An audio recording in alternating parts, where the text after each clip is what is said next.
ಬರ ಪರಿಹಾರದ 2,000 ರೂಪಾಯಿ ಹಣ ರೈತರ ಖಾತೆಗೆ ಜಮಾ. ನಿಮ್ಮ ಅಕೌಂಟ್ ಹೀಗೆ ಚೆಕ್ ಮಾಡಿ. ಈ ವಿಡಿಯೋದಲ್ಲಿ ಕಂಪ್ಲೀಟ್ ಮಾಹಿತಿ ತಿಳಿಸಿಕೊಡುತ್ತೇವೆ. ವಿಡಿಯೋವನ್ನು ಕೊನೆವರೆಗೂ ನೋಡಿ ಮತ್ತು ಚಾನಲ್ಗೆ ಹೊಸಬರಾಗಿದ್ದರೆ ಸಬ್ಸ್ಕ್ರೈಬ್ ಆಗಿ. ಕರ್ನಾಟಕದಲ್ಲಿ ಮಳೆ ಕಡಿಮೆಯಾದ ಪರಿಣಾಮ ರಾಜ್ಯದ ಬಹುತೇಕ ಭಾಗಗಳಲ್ಲಿ ತೀವ್ರ ಮಳೆ ಕೊರತೆ ಉಂಟಾಗಿದೆ. ಈ ಪರಿಸ್ಥಿತಿಯನ್ನು ಗಂಭೀರವಾಗಿ ಪರಿಗಣಿಸಿದ ರಾಜ್ಯ ಸರ್ಕಾರವು ಬರ ಪೀಡಿತ ಪ್ರದೇಶಗಳಿಗೆ ಪರಿಹಾರ ನೀಡಲು ಸರ್ಕಾರವು ಕೆಲವು ಕ್ರಮಗಳನ್ನು ಘೋಷಿಸಿದೆ. ಕರ್ನಾಟಕದ ಬರಗಾಲದಿಂದ ನಲುಗಿದ ರೈತರಿಗೆ ಸಹಾಯ ಹಸ್ತ ಚಾಚಿರುವ ರಾಜ್ಯ ಸರ್ಕಾರ ಈ ಬಾರಿ ಉತ್ತಮ ಕ್ರಮ ಕೈಗೊಂಡಿದೆ. ಬರದಿಂದ ಉಂಟಾದ ನಷ್ಟಕ್ಕೆ ಪರಿಹಾರವಾಗಿ ನೇರವಾಗಿ ರೈತರ ಖಾತೆಗಳಿಗೆ ಹಣ ಜಮಾ ಮಾಡಿದೆ. ಈ ಕ್ರಮದಿಂದ ರೈತರ ಮನ ಖುಷಿಯಿಂದ ತುಂಬಿದೆ. ಈ ವರದಿಯಲ್ಲಿ ನಿಮ್ಮ ಖಾತೆಯಲ್ಲಿ ಬರ ಪರಿಹಾರ ಜಮಾ ಆಗಿದೆಯೋ ಅಥವಾ ಇಲ್ಲವೋ ಎನ್ನುವುದನ್ನು ಹೇಗೆ ಪರಿಶೀಲಿಸಬೇಕು ಎಂಬುದನ್ನು ತಿಳಿಸಿಕೊಡುತ್ತೇವೆ. ವಿಡಿಯೋವನ್ನು ಕೊನೆವರೆಗೂ ನೋಡಿ ಮತ್ತು ವಿಡಿಯೋಗೆ ಒಂದು ಲೈಕ್ ಮಾಡಿ. ಬರದಿಂದ ಬೆಳೆ ನಷ್ಟ ಅನುಭವಿಸಿದ ರೈತರಿಗೆ ಭರವಸೆಯ ಕಿರಣ ಬೆಳಗಿದೆ. ಕೇಂದ್ರ ಸರ್ಕಾರದಿಂದ ಅನುದಾನ ಬಿಡುಗಡೆಯಾಗಲು ಕಾಯುತ್ತಿದ್ದ ಕರ್ನಾಟಕ ಸರ್ಕಾರ ರೈತರ ಖಾತೆಗೆ ನೇರವಾಗಿ ಬರ ಪರಿಹಾರ ಸಹಾಯಧನ ಜಮಾ ಮಾಡಿದೆ. ಒಟ್ಟು 628 ಕೋಟಿ ರೂಪಾಯಿ ಅನುದಾನವನ್ನು 33 ಲಕ್ಷ ರೈತರ ಖಾತೆಗೆ ವರ್ಗಾಯಿಸಲಾಗಿದೆ. ಬೆಂಗಳೂರಿನಲ್ಲಿ ಅಧಿಕಾರಿಯೊಂದಿಗೆ ಚರ್ಚೆ ನಡೆಸಿದ ಬಳಿಕ ಈ ಬರ ಪರಿಹಾರ ಅನುದಾನ ಬಿಡುಗಡೆಯಾಗಿದೆ ಎಂದು ಕಂದಾಯ ಸಚಿವ ಕೃಷ್ಣ ಬೈರೇಗೌಡ ಅವರು ಪತ್ರಿಕಾಗೋಷ್ಠಿಯಲ್ಲಿ ತಿಳಿಸಿದ್ದಾರೆ. ಈ ಧನ ಸಹಾಯವು ರೈತರಿಗೆ ತುರ್ತು ಪರಿಹಾರ ನೀಡುವ ನಿಟ್ಟಿನಲ್ಲಿ ಕೆಲಸ ಮಾಡಲಿದೆ. ಕೇಂದ್ರ ಸರ್ಕಾರದಿಂದ ಅನುದಾನ ಬಿಡುಗಡೆಯಾಗಲು ಕಾಯುತ್ತಿದ್ದ ರೈತರಿಗೆ ಈ ಧನ ಸಹಾಯ ಸ್ವಾಗತಾರ್ಹ ಬೆಳವಣಿಗೆಯಾಗಿದೆ. ಈ ಹಣವು ಬರದಿಂದ ರೈತರಿಗೆ ತಮ್ಮ ಬೆಳೆಗಳನ್ನು ಪುನರಾರಂಭಿಸಲು ಮತ್ತು ಜೀವನೋಪಾಯವನ್ನು ಮುಂದುವರಿಸಲು ಸಹಾಯ ಮಾಡುತ್ತದೆ.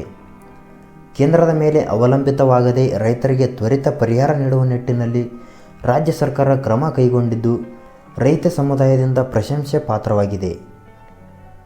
ರಾಜ್ಯ ಸರ್ಕಾರದ ಬರ ಪರಿಹಾರ 33 ಲಕ್ಷ ರೈತರ ಖಾತೆಗೆ 628 ಕೋಟಿ ರೂಪಾಯಿ ಜಮಾ.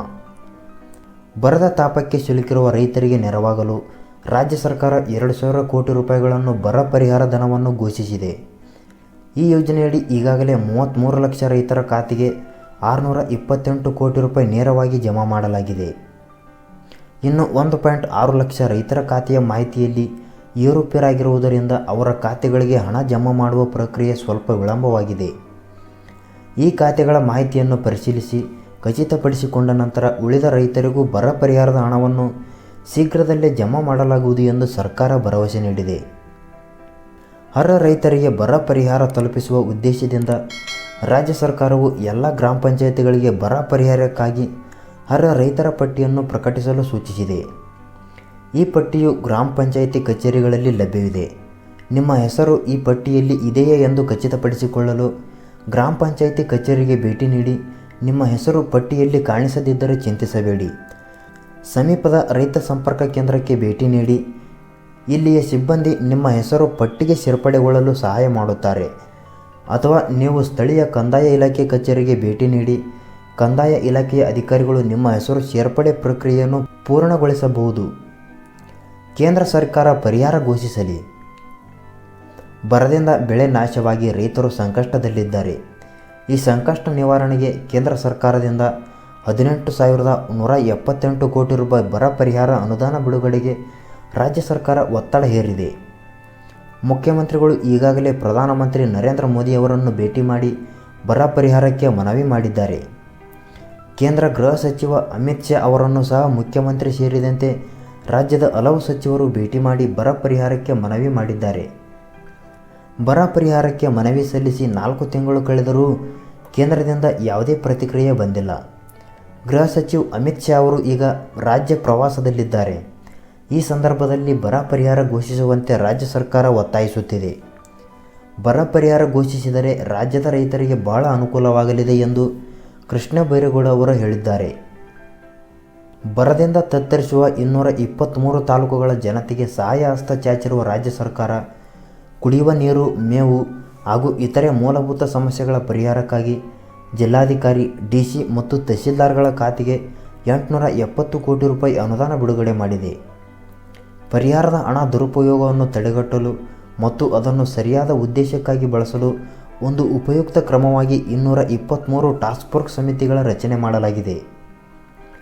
ಪ್ರಸ್ತುತ ರಾಜ್ಯಾದ್ಯಂತ 431 ಟಾಸ್ಕ್ ಫೋರ್ಸ್ ಸಮಿತಿ ಸಭೆಗಳನ್ನು ಆಯೋಜಿಸಲಾಗಿದೆ.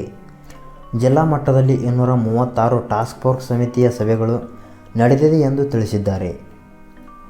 ರಾಜ್ಯದ 156 ಗ್ರಾಮಗಳಲ್ಲಿ ಖಾಸಗಿ ಕೊಳವೆ ಬಾವಿಗಳಿಂದ ಬಾಡಿಗೆ ಆಧಾರದ ಮೇಲೆ ಕುಡಿಯುವ ನೀರು ಪೂರೈಕೆ, 46 ಗ್ರಾಮಗಳಲ್ಲಿ ಮತ್ತು 46 ನಗರ ವಾರ್ಡ್ಗಳಲ್ಲಿ ಟ್ಯಾಂಕರ್ಗಳ ಮೂಲಕ ಕುಡಿಯುವ ನೀರು ಸರಬರಾಜು ಮಾಡಲಾಗುತ್ತಿದೆ ಎಂದು ತಿಳಿಸಲಾಗಿದೆ. ರಾಜ್ಯ ಸರ್ಕಾರದ ಚಾಣಾಕ್ಷ ಚಳವಳಿ ಮೇವು ಭಾವ ರಾಜ್ಯ 3ನೇ ಹಂತದಲ್ಲಿ ರಾಜ್ಯದ ವಿವಿಧೆಡೆ 3 ಗೋಶಾಲೆಗಳನ್ನು ಸ್ಥಾಪಿಸಲಾಗಿದೆ. ಈ ಗೋಶಾಲೆಗಳು ಅನಾರೋಗ್ಯ, ವೃದ್ಧಾಪ್ಯ ಮತ್ತು ಅನಾಥವಾಗಿರುವ ಜಾನುವಾರುಗಳಿಗೆ ಆಶ್ರಯ ಮತ್ತು ಆಹಾರವನ್ನು ಒದಗಿಸುತ್ತವೆ. ಈ ಉಪಕ್ರಮವು ರೈತರಿಗೆ ತಮ್ಮ ಜಾನುವಾರುಗಳನ್ನು ಉಳಿಸಿಕೊಳ್ಳಲು ಮತ್ತು ಮೇವಿನ ಬೇಡಿಕೆಯನ್ನು ಕಡಿಮೆ ಮಾಡಲು ಸಹಾಯ ಮಾಡುತ್ತದೆ. ಇದಲ್ಲದೆ ಮೇವಿನ ದಾಸ್ತಾನಿಗೆ ಹಲವು ಮುಂಜಾಗ್ರತಾ ಕ್ರಮಗಳನ್ನು ಸರ್ಕಾರ ಕೈಗೊಂಡಿದೆ. ರಾಜ್ಯದ ವಿವಿಧೆಡೆ ಮೇವು ಬ್ಯಾಂಕ್ಗಳನ್ನು ಸ್ಥಾಪಿಸಲಾಗಿದೆ ಮತ್ತು ಮೇವಿನ ದರಗಳನ್ನು ನಿಯಂತ್ರಿಸಲು ಕ್ರಮಗಳನ್ನು ಕೈಗೊಳ್ಳಲಾಗಿದೆ. ಈ ಮಾಹಿತಿಯ ಬಗ್ಗೆ ನಿಮಗೆ ಏನೆನಿಸುತ್ತದೆ ಕಮೆಂಟ್ ಮಾಡಿ ಮತ್ತು ವಿಡಿಯೋ ಇಷ್ಟ ಆದರೆ ಲೈಕ್ ಮಾಡಿ.